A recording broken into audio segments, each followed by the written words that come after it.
우리 RPG 좌우에 계신 분들과 한번 인사 나누겠습니다. 사랑합니다. 축복합니다. 마가 아니라는 제목으로 말씀을 나누겠습니다. 사람이 사람과 깊은 친밀함과 교제를 나누기 위해서 먼저 선행돼야 될 것이 있지 않겠습니까? 먼저 서로가 누구인지를 좀 알아야 되지 않겠습니까? 알지 못하는데 어떻게 서로가 가까워질 수 있고 또 깊이 교제할 수 있겠습니까? 그런데 마가복음이 사실 이 1장에 대해서 마가복음 1장이 바로 이 물음과 이 질문에 대해서 우리에게 대답합니다. 마가는 1장 1절에서 이야기하지만 예수님은 누구신가를 먼저 우리에게 가르치고자 합니다. 그래서 복음서의 첫 절에서 예수님을 이렇게 소개하죠. 하나님의 아들 예수 그리스도. 마가는 이 이야기가 그가 이야기하고 싶어하는 전부입니다. 그래서 하나님의 아들 예수 그리스도인데 그 예수가 누구인지를 1장에서 우리에게 소개합니다. 예수님은 세례를 통해서 인류의 모든 죄를 짊어집니다. 그리고 하나님의 뜻 안에서 공적인 사역을 시작하시며 바로 그분이 하나님의 아들이라 메시아라고 마가는 소개합니다.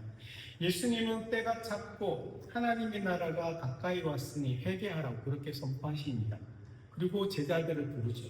그리고 회당에서 말씀을 가르치고 귀신을 쫓아내심으로 그분이 말뿐이 아닌 권위를 가지신 분, 그분이 바로 예수라는 것을 소개합니다. 마가는 이 모든 장면을 통해서 예수님을 하나님의 아들이고 또 권위를 가지신 분으로 우리 앞에 등장시키고 우리 앞에 소개하고 있습니다. 예수님의 사역은 이전에 사람들이 보아온 어떤 사역과도 달랐습니다. 그분이 말씀을 가르치는 것만 아니고 실제적으로 그 가르치는 곳에서 병자들을 고치고 귀신을 쫓아내심으로 단순히 우리의 삶 속에 있는 어려움들, 우리가 해결하지 못한 그런 문제를 해결하는 뿐만이 아니라 인간 존재의 온전한 회복을 위해 예수님은 사역을 하셨던 거거든요. 그래서 그분의 사역들이 그 전에 있던 사람들의 가르침과 일들과 달랐기 때문에 사람들은 놀랐고 또 그 논란이 조금 더 발전해서 도대체 저분은 누구신가? 예수님은 누구신가에 대하여 궁금함을 가지기 시작했던 겁니다. 베드로의 장모를 고치신 그 사건 이후에 더 많은 사람들이 예수님을 찾아옵니다. 그들은 예수님께서 가르치는 말씀을 듣고 또 그곳에서 일어나는 기적을 보고 예수님께 그렇게 환호했었습니다. 그러나 예수님은 그 사람들의 열광과 그 환호 가운데 머무르지 않고 새벽 미명의 한적한 곳에 나가셔 기도하시고 예수님이 이 땅에 오시고 이 모든 사역의 목적이 무엇인가를 다시금 확인시켜 주심으로 우리도 이 땅 가운데 성도, 하나님의 자녀, 그리스도인이라는 수많은 이름으로 불리는 우리의 삶의 목적이 무엇인가를 기도 가운데 늘 날마다 되뇌어야 된다는 것을 가르칩니다. 모든 사람들이 주님을 찾던 그 순간에도 사람들이 예수님을 찾는 그 이유와 예수님께서 이 땅에 오셨던 이유가 같지 않지 않습니까? 우리도 이 사람들의 범주에 벗어나지 않습니다. 여전히 많은 하나님의 사람들이, 성도들이 주님이 이 땅에서 우리를 위하여 죽으셨고 우리를 세상에 보내시는 그 목적과 우리가 또한 주님과 함께하고자 주님을 찾는 이유가 어쩌면 다르지 않다는 겁니다. 또한 같지도 않을 수 있습니다. 그래서 예수님은요, 우리가 다른 가까운 마을길로 가자, 거기서도 전도하리, 내가 이를 위하여 완도라라고 말씀 위에 이어지는 이야기 뒤에 오늘 본문이 등장합니다. 40절 말씀 우리 함께 읽겠습니다. 한 나병 환자가 예수께 와서 꿇어 엎드려 간구하 이르되 원하시면 저를 깨끗하게 하실 수 있나이다. 아멘. 예수님께서 다른 마을로 가셨을 때 첫 만났던 사람들 중에 이 나병 환자였습니다. 그런데 이 나병은 그 당시에 단순한 질병이 아니었습니다. 나병에 걸렸다는 것은 유대인들이 가지고 있는 정과 부정의 개념에서 부정한 것. 이 부정한 자가 되었다는 뜻이고 부정한 자가 되었다는 것은 가장 가깝게는 가족, 친구들과 또 공동체와 함께하지 못하는 자가 되는 거예요. 그래서 떨어져 지내며 격리되었던 상황입니다. 나병 환자를 만지는 것은 그 당시에 시체를 만지는 것처럼 부정하게 여겨졌고 그 접촉 자체가 사람을 부정하게 만들었습니다. 우리에게는 이 정과 부정의 개념이 그렇게 크진 않지만 이 유대인들에게는 정한, 깨끗하고 정결하다는 것과 부정하다는 것 정말 큰 차이가 있는 삶의 기준이었습니다. 부정하다고 판정을 받은 사람들은요, 공동체에 함께하지 못합니다. 만약 부정하다고 판정받은 사람이 이 자리에 있으면 우리 모두 부정해지기 때문에 부정해지면요, 정결한 제사 의식을 또한 치러야 했던 겁니다. 그래서 이 사람들은요, 공동체 마을 밖에서 따로 살아야 했습니다. 그들은 찢어진 옷을 입고 머리를 풀어헤친 채 얼굴을 가리며 사람들이 곁에 있을 때는 스스로 부정하다고 이야기하면서 부정한 내가 여기 있다는 것을 알려야 했습니다. 이런 배척은요, 단순히 나병이 걸렸다는 것만이 아니라 이 나병이 걸리면 서서히 고통스럽게 죽어간다는 인식 때문에 고대 사회에서는 이 병을 치료할 수 있는 방법이 없기 때문에 가장 두려운 질병이며 동시에요, 그 삶 자체가 굉장히 두려운 삶의 모습이었습니다. 그래서 구약을 보면 사람이 나병에 걸려서 낫는다는 것을 부정하지는 않습니다.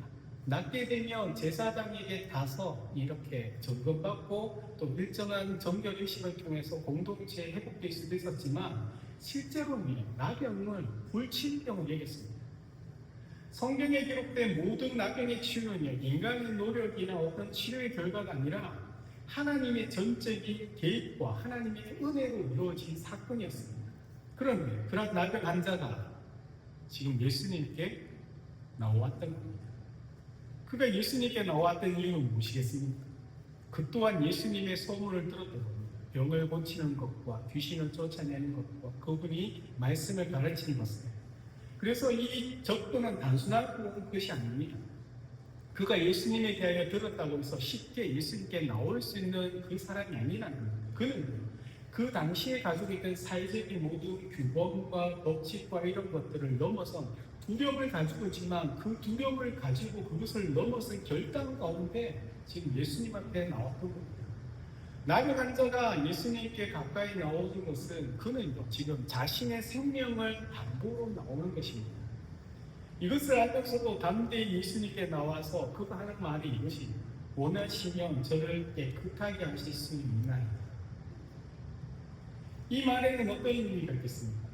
예수님께서 행하셨던 그 능력 있는 일들에 대하여 그가 의심하지 않는다는 믿음과 또 자신의 모든 것들을 주님의 뜻에 맡긴다는 겸손이 그에게 담겨 있는 겁니다. 왜? 그는 지금 이렇게 나오미를 통하여 예수님은 그를 받아줄지 모르지만 그 주변에 있는 사람들이 있었다면 그는 돌로 맞아서 죽을 수 있었기 때문입니다. 또한 그 마음에는 그런 것도 있었지 않겠습니까? 주님만이 자신을 살릴 수 있다는 믿음과 동시에 만약 예수님이 자신을 고치지 못하면 이렇게 나와서 내가 죽고 싶은 절박함이 그에게 있었던 겁니다. 그래서 41절에는 이렇게 기록합니다. 함께 읽겠습니다. 예수께서 불쌍히 여기사 손을 내밀어 그에게 계시니 이르시되 내가 원하노니 깨끗함을 받으라 하시니. 아멘. 예수님은 이 사람을 볼 때 불쌍히 여겨진다는 마음을 가지고 계시던 거죠. 무엇보다 놀라운 것은요, 나병에 걸린 그 사람에게 손을 내밀어 그 사람을 만졌다는 거예요.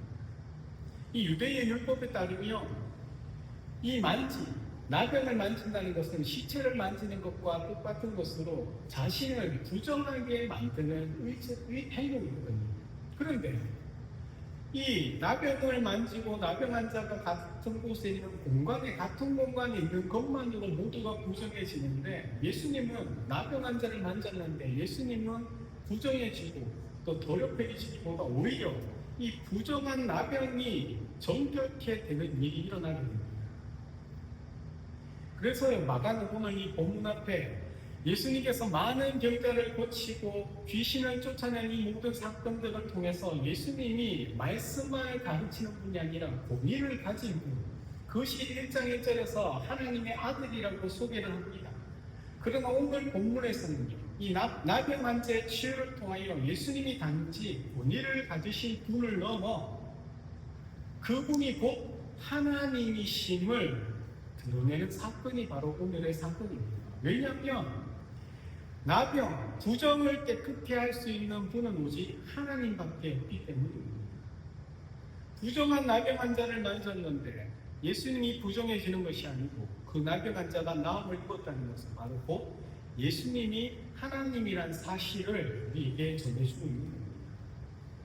오늘 본문에서 예수님은 그 당시 그 누구도 손을 대기 싫어하는 이 나병 환자를 친히 만져주시고 치유해 주심으로 바로 능력을 행하는 분이 아니라 우리를 불쌍히 여겨주시며 동시에 그 마음으로 우리를 고쳐주시고 회복시켜주시는 그분이 곧 하나님이란 사실을 우리에게 소개시켜주고 있습니다.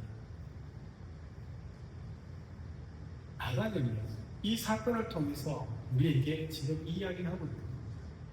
앞에 있는 여러 사건을 통해서 마가는 예수님이 권위를 가지신 분이며 그 권위가 치유와 기적을 통하여 우리에게 들려졌다면 이제는 이 나병을 고치는 것이 단순히 앞에 이야기에 이어서 병자를 고치는 것을 넘어 그분이고 부정한 자를 정결케 하는 유일한 하나님이 바로 예수 그리스도라는 사실을 말하는 우리에게 소개합니다. 그래서 43절과 44절을 우리도 함께 읽겠습니다. 곧 보내시며 엄히 경고하사 이르시되 삼가 아무에게 아무 말도 하지 말고 가서 내 몸을 제사장에게 보이고 내가 깨끗하게 되었으니 모세가 명한 것을 드려 그들에게 입증하라 하셨더라. 아멘.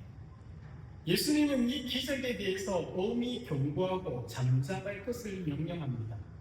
앞에 보면 이 해당에서 귀신들을 쫓아낼 때도 귀신들에게 자신을 드러내지 말고 잠잠하라고 명령하셨습니다. 그런데 이제는 병 고침을 받은 이 나병 환자에게까지도 침묵을 요구합니다.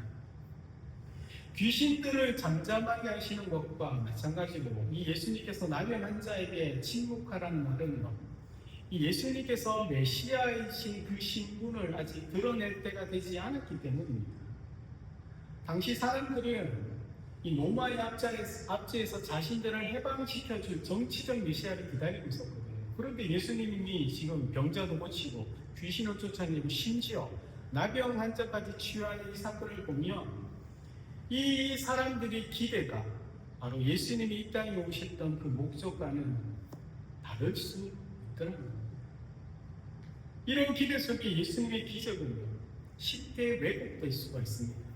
예수님은 분명 메시아지만 그러나 사람들이 기대하던 메시아가 아니고 이미 우리가 아는 고난을 받고 죄를 위한 대성불로 죽으실 그 인자로서의 메시아로 이 땅에 오셨습니다. 그래서 예수님은 사람들의 환호보다 복음을 전하는 자리 가셨고 사람들의 열광보다 십자가의 길을 선택하셨던 겁니다. 잠잠하라는 이 명령은 이미 38절에 귀신들에게 했던 것에서도 알 수 있습니다. 모든 사람이 예수님을 찾을 때 예수님은 그 자리에 계시지 않았지 않습니까? 사람들은 이 메시아에 대한 소문과 그 예수님이 한 일들에 대하여 환호하고 열광하고 지금 갈릴리 전역의 마을과 또 동네 하나님의 나라를 선포하려는 예수님의 계획을 오히려 막을 수 있기 때문입니다. 실제로 예수님의 사역으로 사람들이 몰려가자 예수님은 오히려 자유롭게 다니며 전도하기 어려운 상황에 놓이게 됩니다. 그래서 예수님은 이 나병 환자에게 지금 일어난 일들에 대하여 잠잠하라고 명령하고 이 침묵의 명령은 예수님의 사역을 숨기고자 하는 것이 아니라 사역의 방향을 온전히 지키고자 하시는 그 중심을 마음에 듭니다. 그러나 예수님은 이 나병 환자에게는 가서 제사장에게는 자신의 몸을 보이고 깨끗함을 입증하기 위한 규정된 제물을 드리랍니다. 왜요? 이 율법에 따르면 반드시 제사장이 그 사람을 이렇게 점검해서 깨끗하다는 선언이 필요했습니다. 그래서 8일간의 이 정결 의식을 수행해야지만 그는 공동체에 다시 회복할 수가 있었기 때문입니다. 나병 환자는 공동체에 속할 수 없었기 때문에 제사장을 통한 공식적인 선언이 있어야지만 다시 공동체에 들어갈 수 있거든요. 그래서 예수님은 그를 고쳐주신 것으로 만족하는 것이 아니라 그를 온전한 회복, 그의 삶, 나병이라는 정말 모든 사람이 두려워하는 그 삶의 자리에서 공동체 안에 회복되면서 살아갈 수 있는 자의 삶으로 예수님은 그를 인도하셨던 겁니다. 그런데 결과는 예수님이 원하는 것과 바라는 것과 정반대되는 우리 45절을 함께 읽겠습니다. 그러나 그 사람이 나가서 이 일을 많이 전파하여 널리 퍼지게 하니 그러므로 예수께서 다시는 드러나게 동네에 들어가지 못하시고 오직 바깥 한적한 곳에 계셨으나 사방에서 사람들이 그에게로 나아오더라. 아멘. 나병 자는 자신이 이렇게 나왔다는 그 기쁨, 또 예수님에 대한 그 감사를 주체하지 못하고 예수님께서 명령하셨던 그 침묵하라는 말씀에 그는 순종하지 않습니다. 그런데 가만히 보면 이 사람의 마음을 우리가 어느 정도 이해할 수 있다는 겁니다. 왜? 얼마나 기쁘고 감사하며 이랬겠습니까? 죽은 자는 아니지만 죽은 자처럼 살아가던 사람, 우리의 삶 속에 질병 때문에 고통당하고 어떠한 방법이 없다고 생각했는데 온전한 나음을 입고 우리 삶 속에 깜깜한 모든 어떤 문제들이 있는데 그 문제가 한순간에 회복되었을 때 얼마나 기쁘고 감사하겠습니까? 그 어떤 사람도 사실 그 쉽게 침묵할 수 없을 겁니다. 또한 주변에서도 그 사람의 침묵을 기다리지 않습니다. 왜? 어떻게? 누구를 통하여? 끊임없이 묻고 한 명 오면 또 한 명 얘기하고 3명 오면 3번 대답해야 되고 10명 오면 10번 대답할 정도로 있을 수 없는 일이 지금 그 사람만이 아니고 그가 있는 마을에 일어났기 때문인 겁니다. 그런데 아이러니하게도 이 사람이 그렇게 자신의 기쁨과 그 감사함으로 예수님에 대하여 이야기했을 때 예수님께서는 더 이상 드러내놓고 동네에 들어가지 못하는 상황이 되었다는 겁니다. 예수님은 그 전에 그 갈릴리 마을에서 사람들의 환호를 내려놓고 다른 마을로 전도하기 위하여 이쪽으로 오셨지 않습니까? 동네와 마을을 다니며 자유롭게 복음을 전하려고 했는데 오히려 사람들은 예수님을 통해서 병고침과 자신의 필요를 여전히 채우고자 하고 있습니다. 그리고 예수님은 지금 동네에 들어가려고 했는데 그 마을 안으로 들어가지 못하고 오히려 마을 밖에 있는 사람이 그 마을 안에 들어가게 된다는 겁니다. 예수님은 우리와 당신의 자리를 친히 이렇게 바꾸어 주셨던 겁니다. 그래서 마을 밖, 마을 안이라고 제목을 잡은 겁니다. 예수님께서는 우리를 살리시기 위하여 사람들 밖으로 나가셨고 성문 밖으로 나가셨습니다. 마을 밖에 계신 예수님의 모습은 나중에 십자가를 향해 나가는 주님의 모습을 우리에게 보여주고 있는 겁니다. 우리는 예수님이 하나님의 아들이심을 알고 있습니다. 그러나 하나님이 독생자 예수님을 이 땅에 보내신 목적과 여전히 우리가 마음으로 기대하는 예수님의 모습은 다를 수가 있다는 겁니다. 예수님은 우리의 필요를 채우기만 위해서 이 땅에 오신 분이 아니라 오히려 주님은 우리의 죄를 위하여 복음을 전하기 위하여 이 땅에 오셨습니다. 그래서 사람들의 요구와 사람들의 환호가 있는 곳이 아니라 복음이 필요한 곳으로 늘 그 발걸음을 옮기셨던 겁니다. 그곳에 주님의 긍휼이 필요한 한 사람이 있고 그를 만납니다. 나병 자는 단순한 질병을 가진 사람이 아니라 당시 사회에서나 가족과 공동체, 살아있으나 죽은 자 같은 사람입니다. 살아있어도 살아있지 않는 존재입니다. 그가 어쩌면 예수님 앞에 그렇게 나와서 원하시면이라고 말하기까지 그는요 마지막이라는 생각으로 찾아왔을 겁니다. 원하시면 저를 깨끗하게 하실 수 있나이다. 이 고백은 절망의 말이 아니라 오히려 믿음의 대상이신 천자의 주님을 향한 신뢰와 그의 고백이지 않습니까? 그래서 예수님은요 그가 언제부터 나병에 걸릴지는 모르지만 나병에 걸렸고 누구와 접촉하지 못했던 그에게 주님은 친히 손을 대어 그를 만져주시는 겁니다. 율법에 의해 부정해지신 것이 아니라 오히려 그 일이 그 부정한 자가 깨끗게 되게 되는 사건이 일어납니다. 그래서 마가는 이 사건을 통하여 다시 한번 예수님이 누구신가 묻습니다. 예수님은 정결을 주관하는 하나님, 그 하나님이 우리를 불쌍히 이고 계시다는 것을 우리에게 가르칩니다. 우리가 지금 이 땅을 살아가는 그 이유, 누구도 스스로 치유할 수 없는 죄라는 나병을 안고 살아가고 있는 사람들이기 때문입니다. 하나님은 우리를 사랑하기에 우리를 여전히 이 땅에 두시고 이 땅에 그 죽어가는 영혼을 여전히 사랑하시기에 우리를 세상에 보내십니다. 오직 예수 그리스도의 보혈로만 치유할 수 있는 그 죄의 문제를 복음이신 주님을 전하며 이 땅에 하나님의 나라가 임했음을 선포하는 것이 우리 모두의 사명입니다.